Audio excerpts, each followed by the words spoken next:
Kalau kita lihat visi misi kan cuma partainya Prabowo yang ibu kota baru ada di dalam.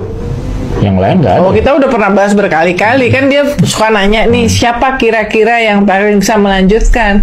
Cuma kalau soal legacy IKN yang secara logika paling akan melanjutkan ya Pak Prabowo, karena keluarganya punya tanah di sekitar situ.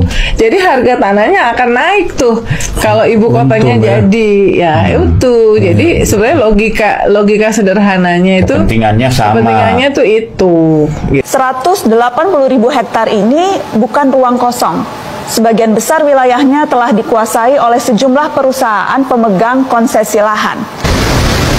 PT Arsari Tirta Pradana, perusahaan milik Hashim Joyo Hadikusumo yang juga adik Menteri Pertahanan Prabowo Subianto, jadi pemain penting memasok air minum IKN. Mereka akan membangun bendungan di dalam area konsesi HGU milik PT ITCI Kartika Utama. Perusahaan kayu ini juga dimiliki Hashim. Di kawasan IKN, sebagian besar lahan di IKN telah dikuasai oleh izin-izin korporasi pada sektor kehutanan, pertanian, ataupun pertambangan. Ini adalah izin pertambangan di dalam area IKN. Jumlahnya mencapai 144 izin konsesi tambang.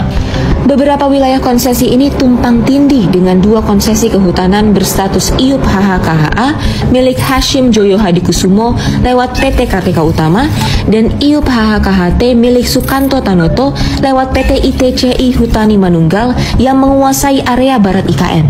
Dari peta yang tumpang tindih ini membuat kita bertanya, bagaimana skema untuk pembebasan lahan-lahan yang telah dikuasai oleh korporasi tersebut?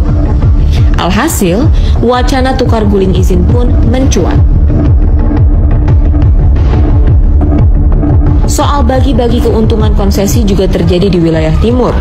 Saat disusun pada 2019 lalu, luas IKN mencapai 180.965 hektar. Pada 2020, area IKN diperluas menjadi 256.142 hektar.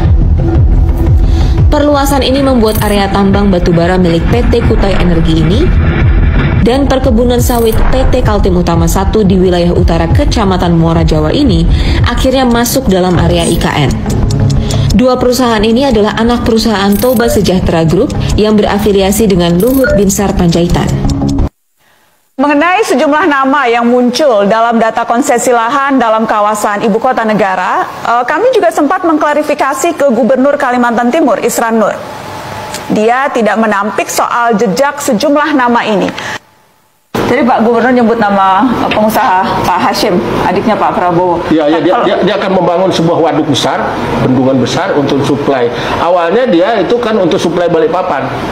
Tapi dengan itu lebih dekat, ya ngapain dia ke Balikpapan? Bagus dia suplai ke ibu kota. Memang grup Pak Hashim punya kan salah satu PT yang akan itu grupnya. Ya, jadi kan dia punya areal situ kawasan HPH. HPH. UPHK namanya sekarang.